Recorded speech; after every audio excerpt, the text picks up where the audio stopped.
हाय, hello, नमस्कार friends. मी पुन्हा एकदा नवीनशा व्हिडिओमध्ये मनापासून स्वागत करते. मी नीता तुमचं या व्हिडिओमध्ये मनापासून स्वागत करते. तर ह्या साड्या आहेत माझ्याकडे पिको फॉलला आलेल्या. तर ह्या साड्यांचे पीस वगैरे काढायचे आहेत, कारण ह्या त्यांनी नवीनच दुकानातून आणलेत आणि माझ्याकडेच आणून दिलेल्या आहेत. तर त्यांना ह्याचे साड्यांचे पीस काढून ब्लाऊज पीस पाहिजे आहेत माघारी. आणि त्याच्यानंतर त्यांना त्याचे फॉल बसवून द्यायचा आहे आणि हात शिलाई पण ते स्वतःच करणार आहेत. तर तेवढं काम आपल्याला करायचं आहे. तर म्हणलं अगोदर ह्याचे पीस वगैरे काढून घेऊ, जेणेकरून त्यांना आपल्याला साड्या द्यायला सोपं जाईल. तर पीस काढण्यासाठीच मग मी ह्या साड्या ह्या कॅरी बॅगेतून काढल्या. आणि ही जी माझ्या हातातली साडी बघू शकता, ही 1800 रुपयाची साडी आहे. तुमचा विश्वास बसणार नाही, 1850 रुपयाची ही साडी आहे.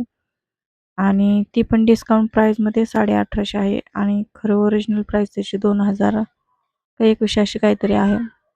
तर प्राईस बघितल्याच्या नंतर माझा विश्वासच बसेना, खरंच एवढ्याची साडी असेल म्हणून. फक्त त्याच्या खाली स्टोन होते, स्टोनवाली लेस होती, बाकी काही नाही. आणि पीस पण हा रनिंगवाला पीस आलेला आहे. छान आहे पीस, पण थोडंसं क्वालिटी आहे त्याला पैशामुळे साडीला. बाकी एवढे काही सिंपलच साडी आहे.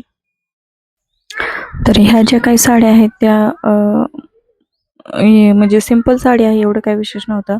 त्याच्यानंतर ही इंस्टाग्रामला ट्रेंडिंग जी साडी होती, आपली ही नारायण पेठ साडी, चिकू कलरमध्ये, जी बघा एकदम ट्रेंडिंगला साडी होती. तर ती पण अशी स्काय ब्ल्यू मोरपंखी पीस आलेला आहे, बॉर्डर पण मोरपंखी आहे आणि गोल्डन कलर आहे साडीचा सगळा. तर खूप सुंदर ही पण साडीचं सूत होतं. आणि ह्याची तर काय प्राईस मी बघितली नव्हती, पण खूप छान होती. मग चला मला ह्याचा पण पीस काढून घेते. आणि ह्याला कॉन्ट्रास्ट पीस आलेला होता. तर ह्या साडीची पण साधारणतः किंमत मला वाटते 1500च्या आसपास असेल किंवा 1000च्या आसपास असेल. तर ह्या तिन्ही साड्या एकाच कस्टमरच्या होत्या. वरचे ते येलो कलरचा पीस मी सकाळीच फाडून त्यांना दिलता, कारण त्यासारखं त्यांना कॉन्ट्रास्टमध्ये ब्लाऊज पीस आणायचा होता वेगळा चेंज. साडीत जो पीस येतो तो त्यांना शिवायचा नव्हता, तर त्यांना तो मी सकाळीच काढून दिलाय. तर आता हे दुसरं बाकीचं राहिलेलं आहे. तर ह्या साड्यांचे पण पीस वगैरे काढून देते. तर हे साडीचं पीस आहे आणि हे 2 पीस मी त्यांना रिटर्न माघारी देणार आहे. आणि 3 ते 4 साड्या आहेत त्यांच्या, त्या 4ही साड्याला फॉल बसवणार आहे. तर हा ब्लॉग तुम्हाला कसा वाटतो नक्की कमेंट करून सांगा. आणि असे छानसे ब्लॉग पाहण्यासाठी नक्की चॅनलला सबस्क्राईब करा, कमेंट करा, लाईक करा, शेअर करा. तुम्हाला ह्याच्यातून नवीन टिप्स असं काहीतरी शिकायला भेटेल. तर हे सगळं झाल्याच्या नंतर पण मला दुसरे काम होते घरातले, पण म्हणलं सर्वप्रथम या साडीचा अगोदर आपण गड्या वगैरे घालून ठेवू, कारण ह्याला फॉल आणायचा आहे आणि फॉल बसतो आपल्याला 20 रुपयाला. तर ह्या साडीचं मी 70 रुपये घेते. आणि ज्या अशा हाताने खालून हात शिलाई किंवा असे गोल गोल असतात, जे लेस वगैरे स्टोन असतात साड्यांना बॉर्डरला इथं, तर त्या साड्यांना मी 80 रुपये घेते. तर तुमच्या भागामध्ये ह्या साड्यांची पिको फॉलची किती रेंज आहे नक्की कमेंट करून सांगा. तर व्हिडिओ कंटिन्यू बघा.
तर इथले सगळे कामं झाली. आता चला आपल्याला किचनमध्ये जायचं आहे. संध्याकाळचा स्वयंपाक आणि बाजार असतो आज आमच्या कर्जतचा सोमवारचा. तर तो बाजार माळवा आणलेलं होतं. तर ते आपल्याला सगळ्यांनी निवडून ठेवायचं आहे व्यवस्थित.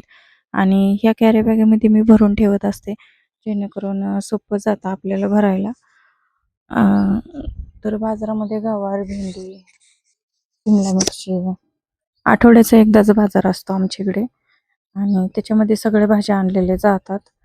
कोणतीच भाजी अशी ठेवली जात नाही. आणि शक्यतो सगळ्या भाज्या ह्याच दिवशी आणलेल्या असतात त्याच्यामुळे ठेवणं खूप व्यवस्थित गरजेचं असतं. आणि शक्यतो फ्रीजला लाईट पण नसते 24 घंटे, कारण वारं कावर सुटलं की लाईट जाते. म्हणून मग मी हे वांगे वगैरे सगळे म्हणलं आता फ्रीजला ठेवू आणि बाकीचं जे जे आहे ते कॅरी बॅग ते भरण्यासारखं असेल ते सगळं भरून टाकू. आणि गवारी शेंगा आहेत ते नीट करायची, कोथिंबीर आहे ते नीट करून ठेवायची एका छोट्या डब्यामध्ये भरून. काय होतं त्याच्यानंतर ते खराब होत नाही अशी छोट्या डब्यामध्ये भरून ठेवली तर. त्याच्यासाठीच मी ही कॅरी बॅग घेतलेली होती. आणि हे सगळं मला भरायचं आहे बघा. शिमला मिरची, बटाटे वगैरे. मी बटाटे खालच्या ट्रेमध्ये ठेवते, फ्रीजमध्ये ठेवत नाही बटाटे, कारण फ्रीजमध्ये ठेवले की गोड भाजी होते. आपण कधी पण भाजी करायला गेलो ती भाजी गोड लागते बटाट्याची. त्याच्यामुळे फ्रीजमध्ये कधीच बटाटे ठेवायचे नाहीत. तर अजून राहिलेलं आहे बघा बरंचसं काम. तर तेच चाललेलं आहे माझे काम. तर काय होतं, आपण भाज्या वगैरे नीट करून ठेवलं ना, सकाळी मुलांच्या डब्याची घाई असते. मग आपल्याला पटकीने लसूण वगैरे नीट केलं की भाजी फोडणीला टाकता येते. तर ह्याने काय होतं, आपला स्वयंपाक लवकर उरकतो. त्याच्यामुळे मला पण ह्या सगळ्या भाज्या नीट करून ठेवायच्या आहेत. आणि सकाळी मुलांच्या डब्याला उशीर होत नाही म्हणून मी सगळं आदल्या दिवशीच रेडी करून ठेवीत असते, जेणेकरून स्वयंपाक आपला लवकर उरकला जाईल आणि मुलं शाळेत गेली पाहिजेत. आणि त्याच्यानंतर बाकीचं धुणं भांडी वगैरे मी सगळं मुलं शाळेत गेल्याच्या नंतर करते. अगोदर स्वयंपाक करून घेते, तर कारण स्वयंपाक सगळ्यांनाच जायचं असतं कामाला. परत मिस्टरांना त्यांना डबा न्यायचा असतो, मुलांना शाळेत जायचं असतं, आपल्याला पण जेवायला नाश्त्यासाठी का होईना थोडंफार खायला लागतं सकाळ सकाळ. तर त्या हिशोबाने मी सगळं स्वयंपाक बनवते. शक्यतो आमच्यात नाश्ता नसतो जास्त, पोळी भाजी चपाती जे काय असेल तेच असतं. नाश्ता हा पदार्थ जास्त नसतोच आमच्यामध्ये. कधीतरीच आम्हाला खाण्याची इच्छा झाली मुलांना तर मी पोहे त्यांच्या मुलांपुरतेच पोहे बनवते, जास्त नाही बनवत. आणि पोहे जास्त आम्हाला आवडत नाही, उपीट वगैरे असलं नाश्त्याचा प्रकार नाही. फक्त पोळी भाजी चपाती आणि भाजी तुमचं काय असेल ते एकदाच 10 वाजता किंवा 11 वाजता ज्यावेळेस झालेलं असेल त्यावेळेस जेवतो आम्ही. त्याच्यानंतर दिवसभर काहीच नसते, मग संध्याकाळी जेवतो. त्याच्यामुळे मी मुलांसाठी भरपूर स्वयंपाक करून ठेवत असते. तर हे सगळं झालेलं आहे. आता तिसरं काम राहिलेलं आहे आपलं.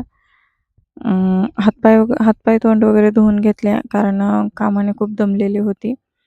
आणि आता संध्याकाळचं ते मी निवडून ठेवलेला बाजार आहे तो मला नीट करायचा आहे. गवारी शेंग आणि कोथिंबीर, भेंडी वगैरे चिरून ठेवायची आहे सकाळच्यासाठी. त्याच्यामुळे म्हणलं चला अगोदर हातपाय तोंड धुवून घेऊ आणि बाकीच्या कामाला लागू. तर इथं माझं तेच चाललेलं आहे. मी थोडीशी पावडर लावली आणि एक लिपस्टिक लावणार आहे. बाकी काही नसतं मेकअपमध्ये डेलीच्या. आणि खूप सुंदर असा दिवस गेला आजचा कामामध्ये.